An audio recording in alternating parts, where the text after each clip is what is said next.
versus SNK. Millennium Fight 2000. Capcom versus SNK. Millennium Fight 2000. Et bien voilà les amis, on se retrouve aujourd'hui pour la continuité de cette série de crossover. Et comme on l'a si bien entendu, aujourd'hui on s'attaque au Capcom versus SNK numéro 1. Et ça se passe sur Dreamcast. Donc là en fait, on va dire que là on va s'attaquer à deux crossovers, pour ma part les moins réussis. C'est bien dommage parce qu'il y avait du potentiel à réunir les deux licences, enfin les deux grands géants du combat en fait, qui est que Capcom et SNK.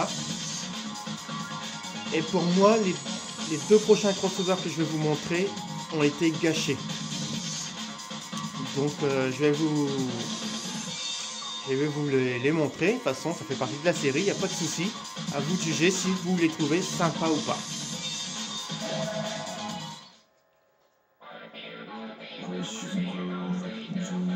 Donc on a le choix de choisir entre des grooves Capcom pour avoir une barre d'énergie qui va se remplir à la façon de Capcom pour déclencher les super pouvoirs, ou alors SNK pour que la barre de pouvoir se remplisse façon SNK pour faire les super pouvoirs.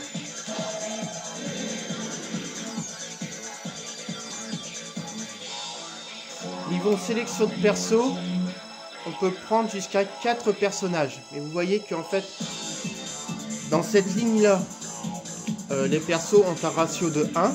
Donc on peut en prendre 4 comme ça. Là, ils ont un ratio de 2. Donc on pourrait prendre que 2 personnages de cette rangée-là. Ici, ils ont un ratio de 3. Ce qui fait qu'on pourrait prendre un seul de cette rangée-là, plus 1 d'un ratio 1. Je sais pas si c'est très clair ce que je vous explique. Donc pour faire simple, on va se prendre un Ryu. Et on va se prendre, allez, un Terry Bogard. Deux emblématiques Capcom SNK. C'est parti. Donc là on peut choisir l'ordre des personnages qu'on veut jouer. Donc bon bah voilà, hein, il n'y a pas de... peu importe, hein, j'ai envie de dire.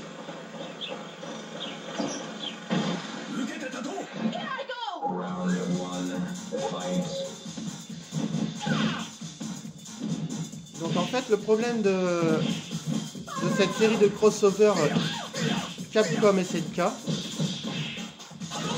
c'est que en fait on peut pas changer de personnage durant le combat, comme ça a été le cas sur Saturn avec les deux premiers crossovers, et du coup les deux premiers crossovers aussi qui sont arrivés sur Dreamcast.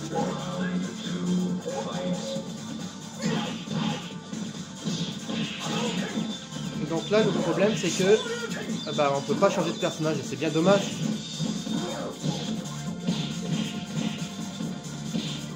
Donc pour ceux qui connaîtraient pas le jeu, le personnage le plus puissant du jeu se révèle être Dhalsim.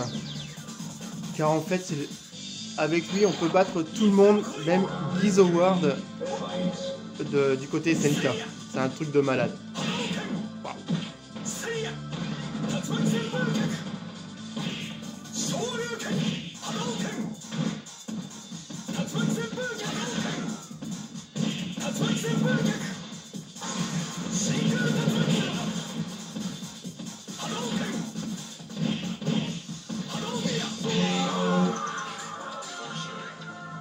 Donc voilà.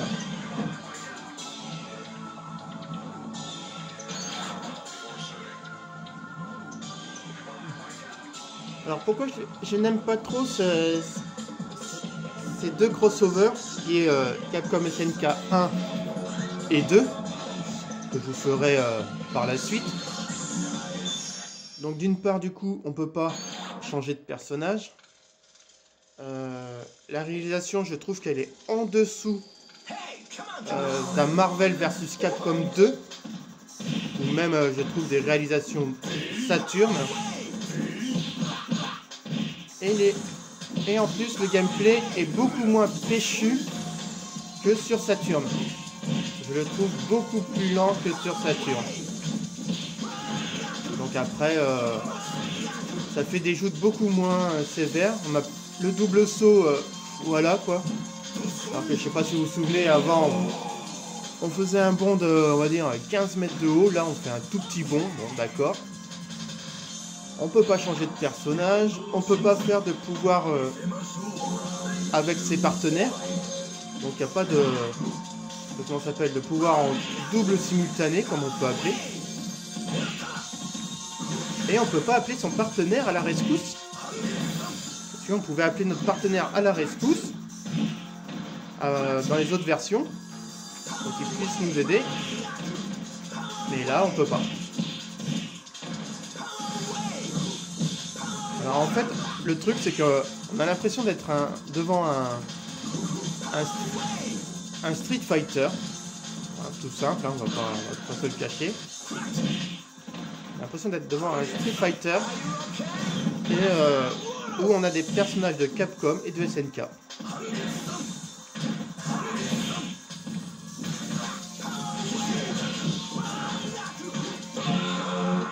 Et le constat sera le même pour le Capcom versus SNK 2 que je vous montrerai et que sur celui-là ça se passera sur GameCube.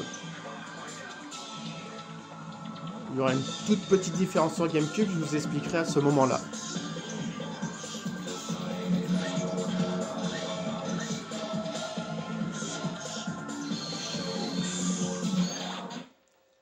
De plus là, j'ai mis le jeu en mode turbo et ce n'est pas beaucoup plus rapide quoi. Oh la paire de claques qu'elle m'a mis, vous avez vu?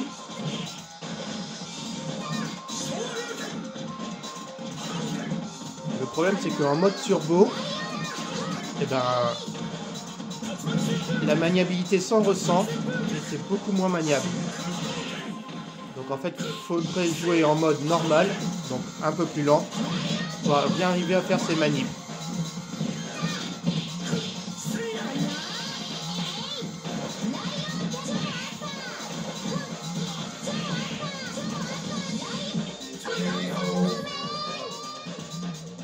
Voilà, ça devrait la calmer. Donc j'en ai fini avec mes reproches pour le jeu. Maintenant on va se concentrer sur le gameplay. Vous allez voir. Bon. Là on va changer avec Terry Bogard du coup. Et on va profiter du gameplay quand même. Parce que ça reste un jeu qui est, comment dire, qui n'est pas loupé en soi, hein. C'est juste que bon bah il y a quelques mauvaises notes, c'est tout.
on va pouvoir changer de personnage. Donc l'avantage aussi, enfin, le système qu'ils ont gardé du Marvel Capcom 2, c'est qu'on gagne des points. Et du coup, avec ces points, on peut s'acheter des objets dans une galerie. Donc ça, je vous montrerai ça en fin de vidéo. Et 50 points que j'ai gagnés.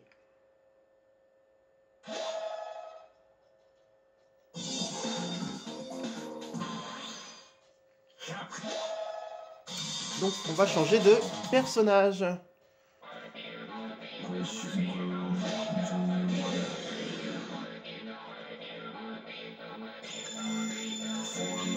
Donc là, on va prendre des personnages de niveau 1, vous allez voir. Sakura. On va se prendre... Ah non, allez, on va en prendre un ici aussi. On va prendre un SNK. Bah, mais. Et on va prendre Dalsim. Voilà. Et on va se mettre en normal.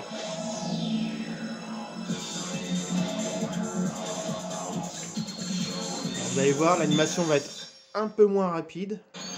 Mais du coup, j'aurai moins de difficultés à sortir mes coups. Du coup.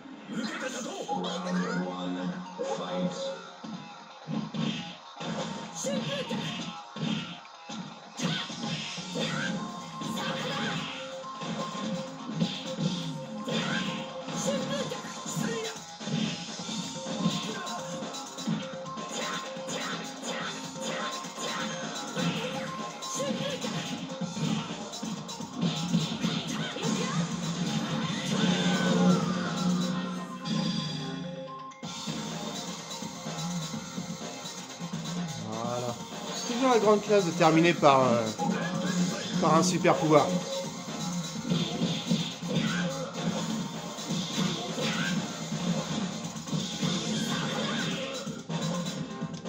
Hop.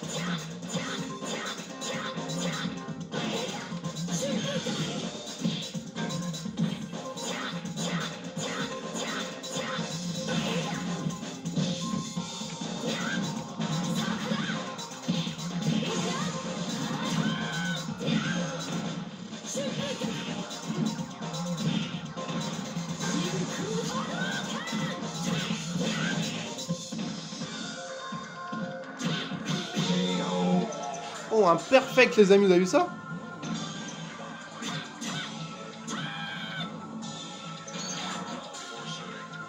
Ils me l'ont pas indiqué, c'est dommage.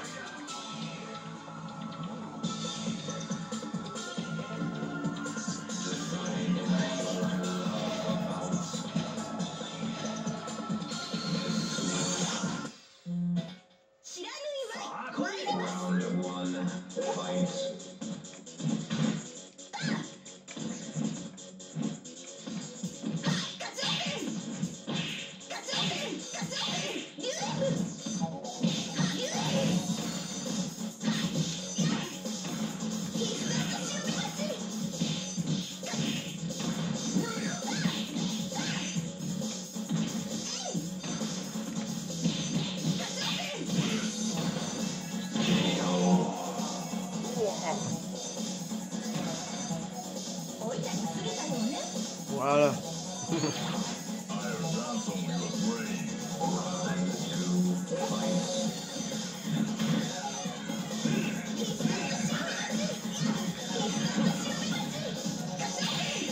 Voilà. First attack. Wow, c'est pas presque qui crache le gars. Voilà, calmez ça.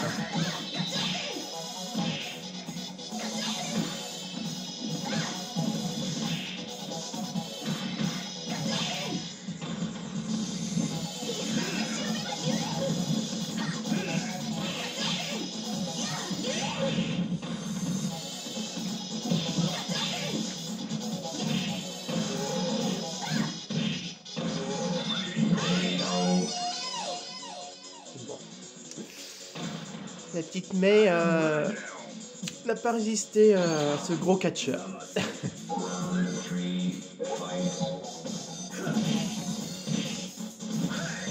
Alors voilà Dalsim, il suffit juste de faire son pied fort Et ça suffit à battre tous les personnages du jeu. C'est un truc de fou, hein.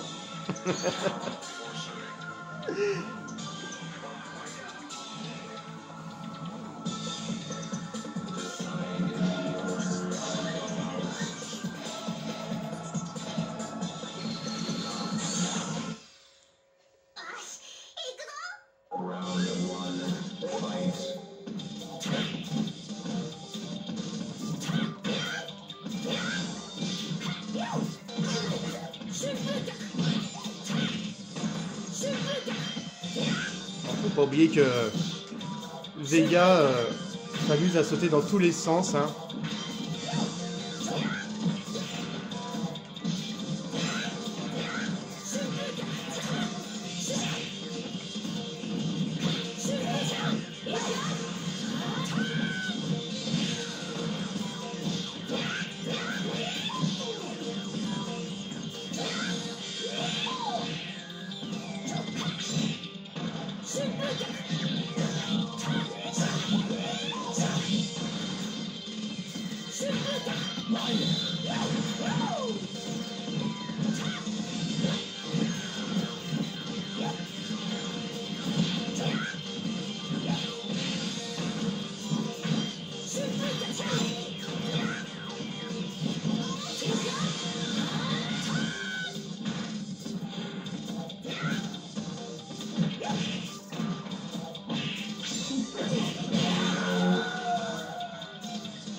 Voilà, on n'en parle plus.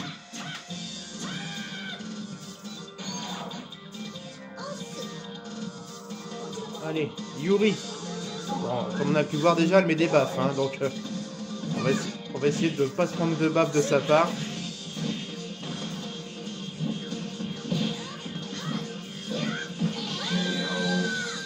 Bon, bah, ça sera pas possible.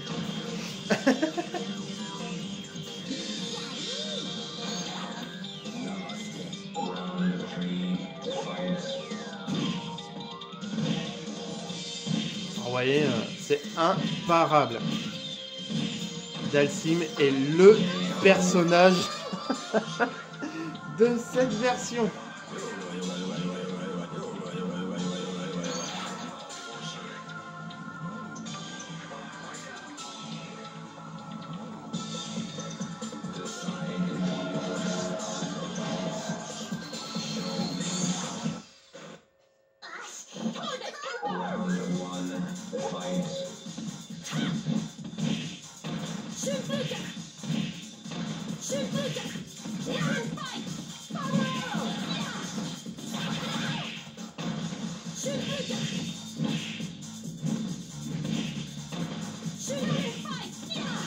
Vous avez vu là, elle s'est concentrée, c'est la technique SNK pour augmenter sa barre de pouvoir, comme il y avait à l'époque dans les King of Fighters.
Vous avez vu, je vous ai pas menti, hein. Dhalsim est intouchable.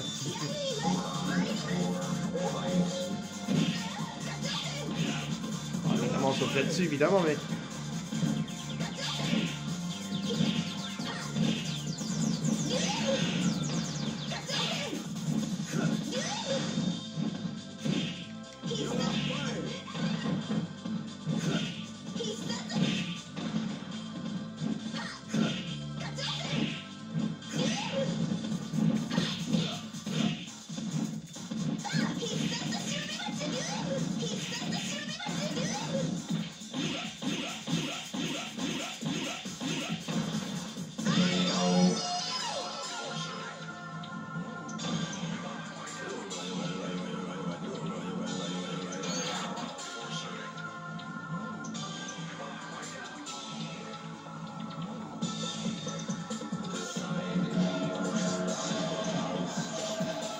Donc voilà les amis, on va arriver au terme de cette vidéo de ce premier Capcom versus SNK sur Dreamcast.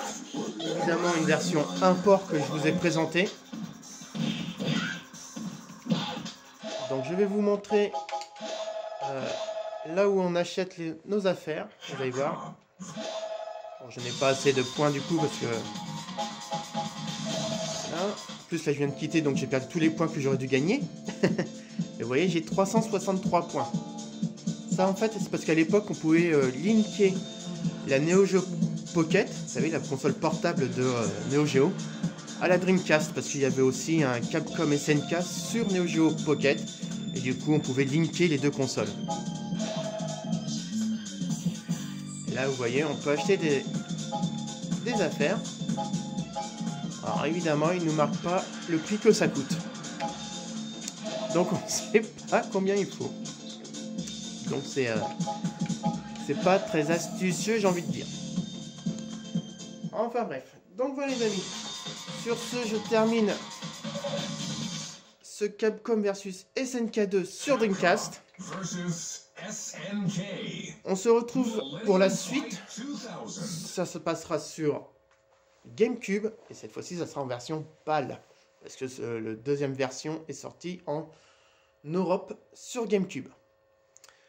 Allez, bonjour les amis, et à très vite pour la suite.